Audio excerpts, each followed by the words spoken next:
It's the Cavaliers Basketball Club Podcast.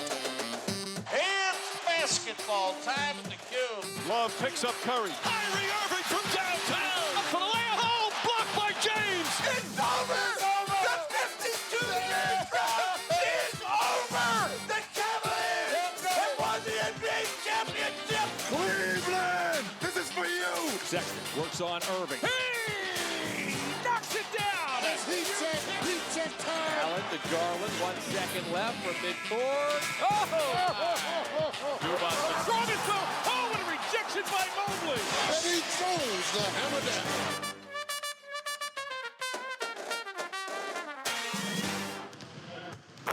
The shoot-around.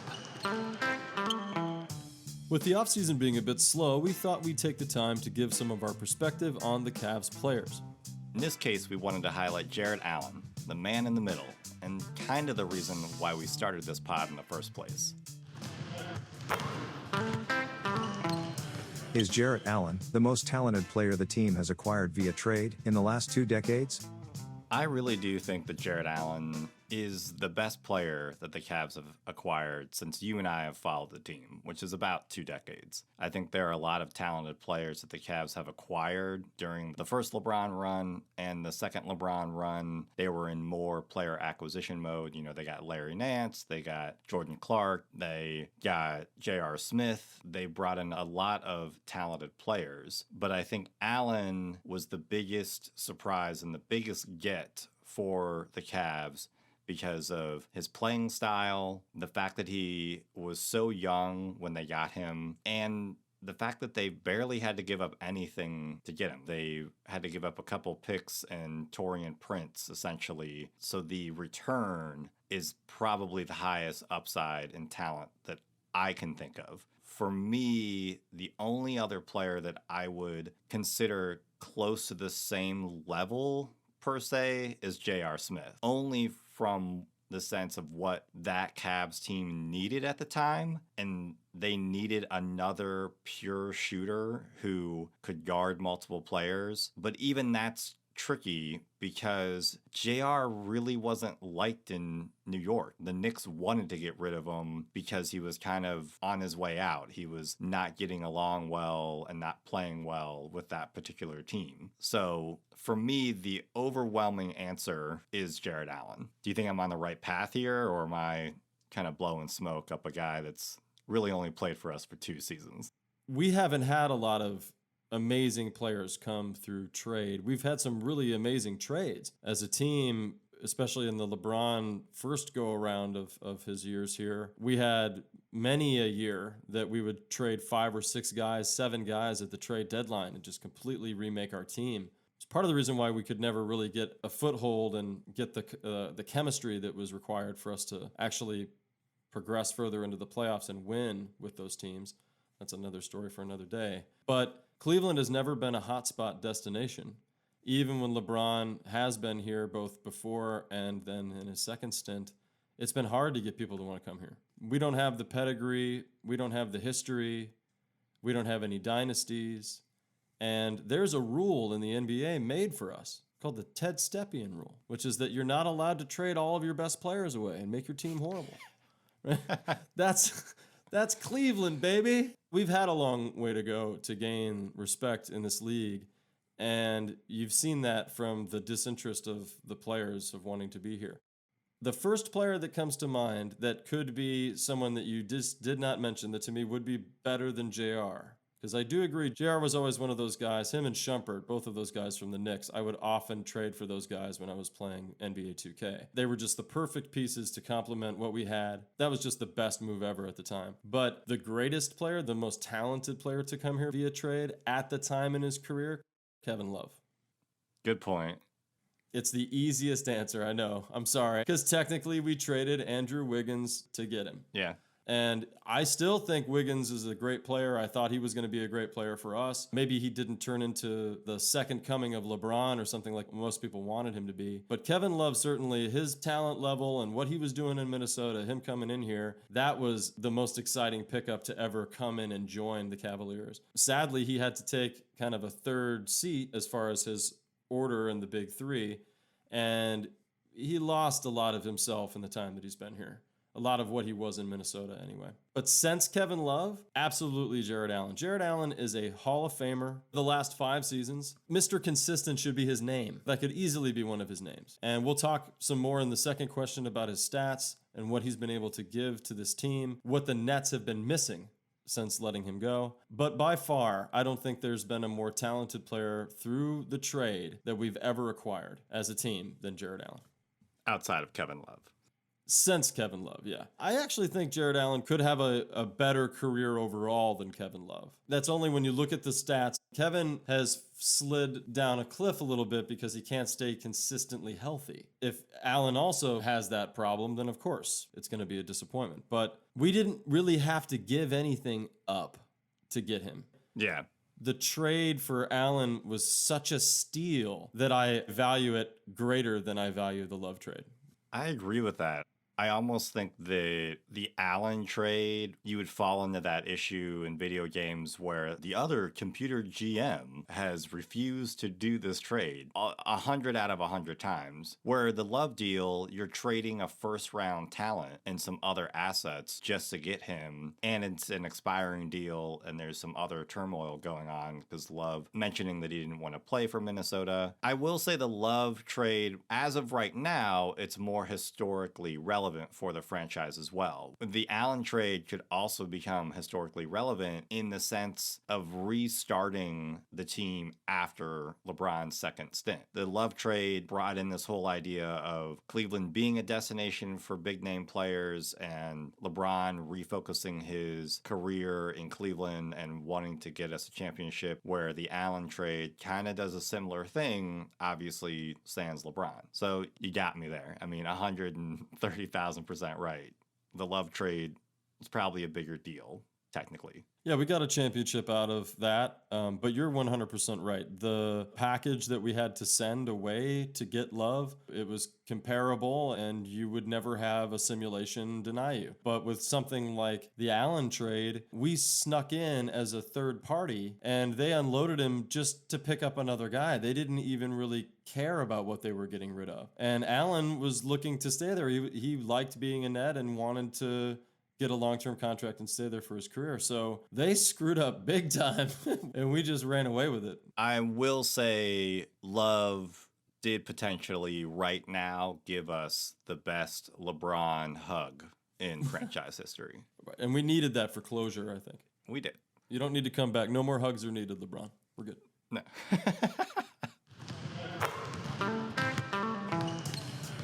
How can Allen unlock more of his game? It's a very tough question because I think when you look at the stats from this past season, this previous season, he has unlocked much of his game. He is on his way to supersizing himself and what he's going to provide to this team. I don't have a ton of suggestion other than I think he needs to just continue to do more of the same. I do like to be the resident stat guy, so I wrote down a few things that I thought were kind of the most important to me about what he's done for the Cavs since joining, and how, to me, this highlights what a steal, again, that we were able to get, and also how severely Brooklyn messed up, put the nail in their own coffin for whatever they were going to do with Durant and Kyrie there. Since joining our team, Allen has played 2 seasons with the Cavs, but the first season was not a full one, because as we've talked about, he came in the trade. He's played 107 games, all starts this past season, which was 56. He made more shots this past year than any previous year in his career, which was 369. He took less overall than his most ever at 545. His most ever was 568. Tied for his best shooting average in a season at 68%. He shot 70% from the free throw line, which is his career average. Nothing horribly gained there. He certainly probably the most room for improvement as far as the stat line is concerned. Then we also 602 rebounds for this season, 30 shy from last season, so that was a little bit down. His blocks were also down with only 75. His best season in blocks was his sophomore year. How many do you think he had? 120. 120! So, yes, his blocks were down and his rebounds were down, but there was this other guy next to him named Mobley that probably took some of that away. He averaged 16.1 points per game, which is his highest total of his career to date. Now, the other stat line that he could massively improve on, 3-point shooting. He was 1 of 10 from 3, worst of his career. I think right now, all I can say is conditioning, work on building more muscle, more endurance, try to limit the injuries. Some of the problems that kept him off the court in the start of the year, I think were maybe a little more manageable, whereas his finger injury was a fluke and you can't overthink that. But again, looking at how he improved pretty drastically in this past year or two, and his trajectory just continues to seem to go up. I don't know what he could necessarily do to unlock more of his game other than continue to do what you've been doing, Jarrett. I mean, you're a beast. In these off seasons, you're going out there and you're working on what the team needs you to, but then you're working on 3 or 4 more other things, and you're coming in looking like a professional. The one thing I think he could do to improve or unlock his game for next season is to take more of a commanding leadership role with the team. I think that he needs to say to himself every day that he wakes up, this is my team. Doesn't mean that he's not sharing it, because I think nowadays they do. They share it with 2 or 3 other guys, because there's a big 3 or a big 4 on these teams that win it all. But there's got to be the stud, the guy that has that extra confidence, that puts in the work, comes in every day, and leads his team to victory through that confidence, through that hard work. We know we can have that in Colin Sexton. If we can get that in Jarrett Allen and also in Garland, you got 3 guys right there that, with their tenacity, their leadership, their commitment, we will be in the playoffs next year, and we will be one of those teams that surprises people. But he has to take that step. And I think he did this season. I think there was a lot of indication that he did that. But I think he's also a very, very nice man that wants to defer when he feels that it's not his place. And he needs to realize that the Cavaliers is his place. This is your team, and you belong here. Hopefully you'll be here your entire career. What do you think he can do to unlock his game? So first off, I agree with a lot of what you were mentioning stats-wise, and I do think he could definitely take more of a leadership role. I loved seeing that he was more of an offensive hub this season. We clearly needed that toward the end of the season when he was out with his broken finger. A lot of people scoffed at his contract and the size of the contract because they basically said he was a defensive specialist. And this whole season, he proved that he can be a force on the offensive side of the ball. For me, it's a little bit of what you were saying, but kind of in a different angle, where I think he needs to essentially be in the right moment at the right time, and he needs to kind of dictate the game a little bit more. That's something that is going to be new to him because he's becoming such a better offensive player. Hopefully this next season, he can have a better handle of when to get that offensive board, when to make the correct pass at the right time. I'm not saying he doesn't do these things or he does these things poorly.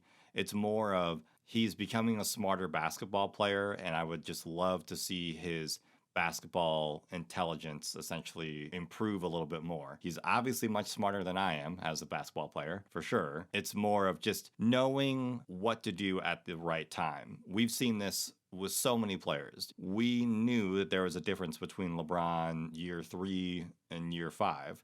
He just knew when to hit the right pass or, call for the right screen at the right time. And Allen needs that a little bit, and he's going to have another year with Mobley. So I think what he needs to unlock is just more of an awareness of when to do the right thing at the right time. And then for me, statistically, I would like, if there's one thing that I would quibble with a little bit, the 2 are probably his free throw percentage. I would like it a little closer to 75%. And I would like his overall rebounding closer to 12 rebounds a game, not 10. Because there were some stretches where he had less than 10 rebounds a game, and we need him to be more of a force on the boards. That's tough to say that, these are quibbles because we do think that he's doing everything the right way. So those are the small things I would say that he needs to unlock a little bit more, is just that extra hustle, that extra conditioning that you alluded to earlier. I would love to see him get a more consistent hook shot and like a 15-foot jump shot, especially like back him down in the paint a little bit and then maybe turn around, fade away like something like Kevin Durant does, 15, 18-footer, kind of something like that. And with his size and length, no one would be able to block that shot. He just needs to get more consistent further from the paint. And a hook shot, like a Kareem hook shot, a sky hook, you're done. Well, even Mobley has that great kind of turnaround at the elbow. I'm not sure what you would call it per se, but he does this little turnaround from his right over his left shoulder. There were times he would do that all game. Allen needs something like that, just something further back, closer to the elbows or along the baseline. But yeah, you're right. The final seconds. What grade would you give Jarrett Allen this season?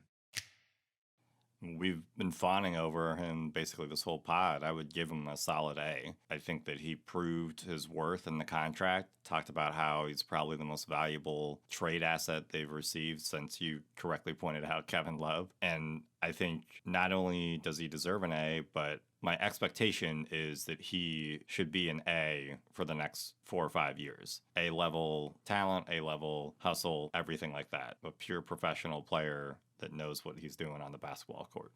I would agree. I think that we've only had praise for him for a reason. And if you were to consider it in like a grade on a video game scale, I think he's a 99 and 98 potential. Maybe not right now, but that's the trajectory of his career in total. And I think that he's going to reach that with the Cavs. There's a reason why we signed him to a 5-year deal as soon as possible. There's a reason why he took that contract. I think he could have gotten more possibly for maybe less years. I was surprised that he just said, nah, give me a flat 20 every year. I'm good. That's just not common in the NBA. Mostly these contracts are, well, I'll take a lot now and a little later, or vice versa. Allen earned every penny this year, and my expectation is in a lot of ways he's going to over-earn on his contract. So solid A with a A+ future in mind, I think. How does Allen get named to first-team defense in the next 3 years?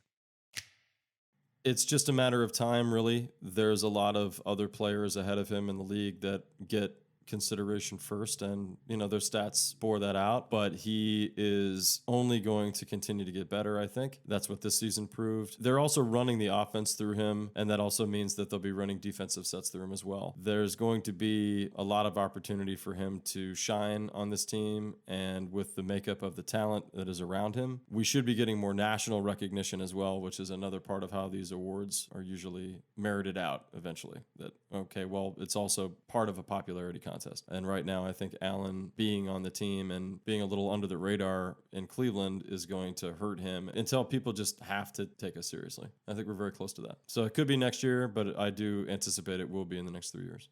I definitely think the Cavs having more success helps him for sure. I think if there is one stat that he would need to increase a lot is probably blocks. A lot of these players who are in the same position as him, they average over 2 blocks a game. So if he increased that to over 2, closer to 2.3, he for sure would get more recognition in that sense. But I think it first starts with the team having success and more notoriety. As you and I have mentioned many times on this pod, they had one national game or one nationally televised game this past season, and it was because it was flexed into that, and it was still only on NBA TV, not even TNT. So more team success. I think if he increased his blocks to over 2 blocks a game, he for sure would be talked about more.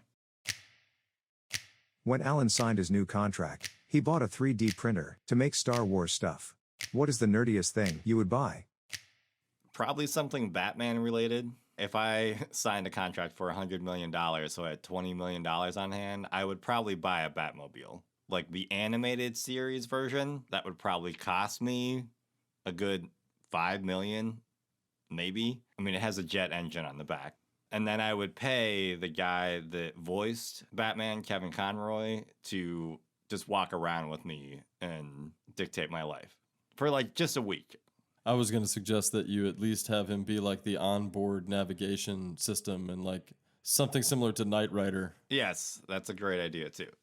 I'll also choose a car. I'm going to choose the DeLorean from Back to the Future. I would want it actually built out so it would look like the car did in the movie, especially after he souped it up so it could fly. I wouldn't want it to actually look the way the DeLoreans did off the manufacturing line. I also love that Allen did this. You talked about his leadership earlier. It shows that he's comfortable showing his teammates who he is. Get $100 million, make some Star Wars stuff. If Jarrett Allen were still on the Nets, would they have made it further in the playoffs this year? I think we covered that when we discussed the fact that he was a steal, that they thought of him as just a piece they had to get rid of to pick up Harden in the trade. They had no future planned for him, which is crazy to me because they drafted him. They clearly saw the talent, what he could be. And you can't have nothing but 25, 30 point a night guys on your team. You can't have the best players on your team be nothing but that. You need role players even from a position of a Hall of Famer or a future superstar like Allen. His growth and maturation, his time spent on a team like that alongside someone like Durant, and how much they would have had to lean on him, it would have not only been beneficial for them, it would have been beneficial for him. It is great that he's come to the Cavs and that he's going to get everything in spades of what he wanted in Brooklyn. So it's fine. It worked out just fine. But for the Nets, not only did they not go further into the playoffs this year because of his absence, not only did they get knocked out, but I'm not certain that they'll even be whole coming into next season. I think they're going to have to blow up the entire team. And that all began the day they got rid of him. So absolutely, I think they could have done all kinds of things if they had kept him.